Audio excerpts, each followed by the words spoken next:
I'm going to show you how to permanently attach a clasp to the end of jewellery wire, or other people call it tiger tail. Tiger tail is strands of stainless steel coated in nylon, and you determine the length of what you need by determining the length of your finished bracelet or necklace, and then adding, if you're a beginner, about 12 inches of wire just to do your turning. You don't want to be shorter than that if you're a beginner, because you'll get yourself into a mess. So I've cut my wire enough for a bracelet, and I've got what is here is called a crimp. Now this little crimp bead is designed to squash, and if you notice I didn't need to use a needle, I can just pop it up quite easily. I'm going to then pick up a little round bead. This happens to be a 4mm bead, and I'll explain to you why that size later. Then I pick up one side of my clasp, and then if I grab the end of the wire, I'll just get these beads out of the way.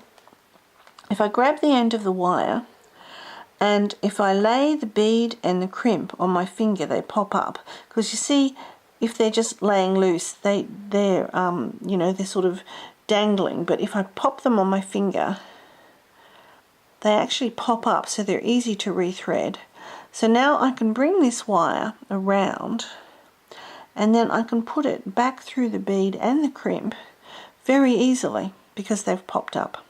So now see, I can hold the end of it with my finger, and I've got now my dominant hand free. So what I'm going to do is I'll hold the bead and the crimp between my fingers, and then I will pull on the longer thread. So that's as long as I want the shorter one. So I'll pull on the longer thread, and if I just pull it up, you can see what's happened now is the bead and the little crimp are up close to the clasp. Now I can pull it up maybe a tiny bit more, but I don't want that loop to be any smaller because I really want this to have the freedom of movement. Now what I'll do is I'm going to lay it down on the mat, and I'm just going to back that crimp bead off just a tiny little bit, just a cat's whisker. And the reason, and I'm holding this little piece of wire in close as well. Then I'll come in and I'm going to use chain nose pliers, and these are the ones that are meant for grabbing hold of things. And I'm just going to come straight in over this bead, and I'm going to squash it with the tip. Just a little squash to start with. So now that I've given it a little squash, and see, by holding the wires together here, now they're close together, and same here. Now I can come in, give it a bit more of a squash, and I sort of squeeze, release, squeeze, release. Once I've done that, I can then just give it a little flick with my fingernail, and you see it's not moving. So now I know that this is permanently attached. Now the reason I backed off is because I now want to cover this with a crimp cover. And the reason I use this 4mm bead is because the crimp cover is a 4mm bead. So when I've finished with it, then hopefully it'll look like I have two 4mm beads. So you just grab the crimp cover between the jaws of your pliers so that you can then come in and put it over that crimp. And I'll just, so see, I've grabbed it there between the pliers. That's it. Come over the crimp, and that's why I backed it off, so I had space. If I turn it sideways, you might be able to see. And then I can just squeeze on the pliers, and it comes closed. So now I have a 4mm bead. Now I've threaded on all my beads, and you'll notice I put another 4mm bead here so that I have like the 3 4mm beads at the end, and there's a reason why I did that, and I'll show you.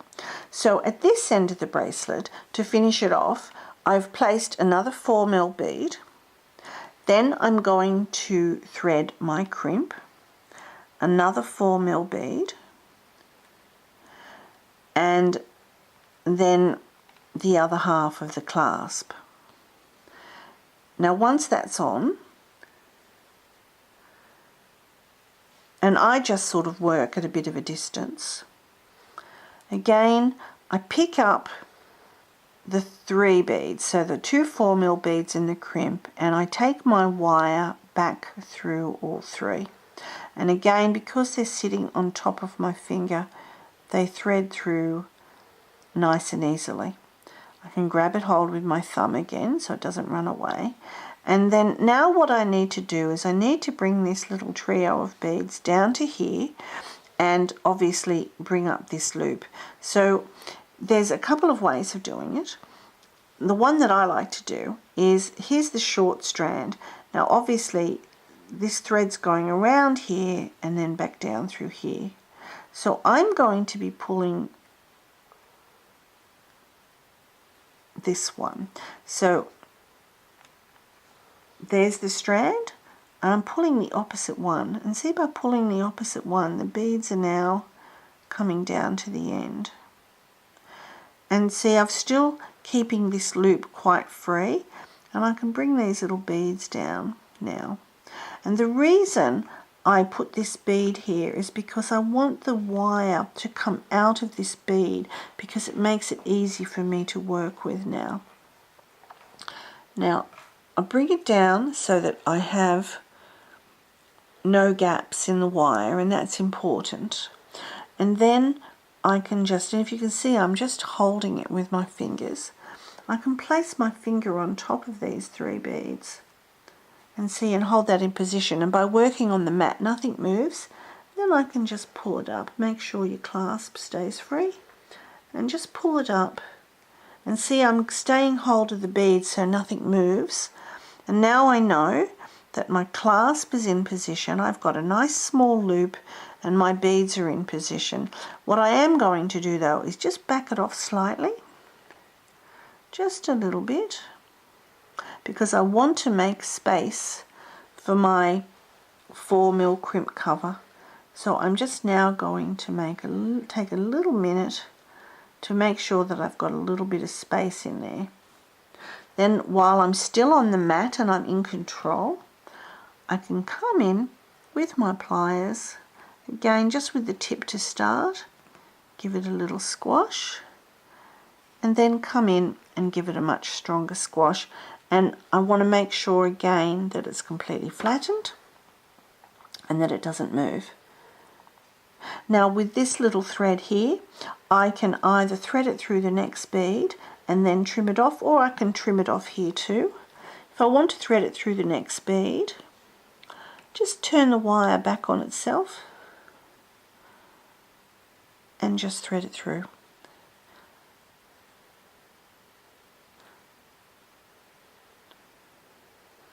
So once it's threaded through, and just make sure it doesn't twist on you. Once it's threaded through, then I can come in close with my cutters up hard against the bead and cut with the pliers. That gets rid of the wire, and I can just tuck in any ends and we're all done. So now all that remains is for me to add the crimp cover. So again, exactly the same as before. Grab it with your pliers, come in over the cover, make sure you're nice and even, and then just give the cover a squeeze. And there we go. 3 little 4mm beads at each end, and my bracelet all finished.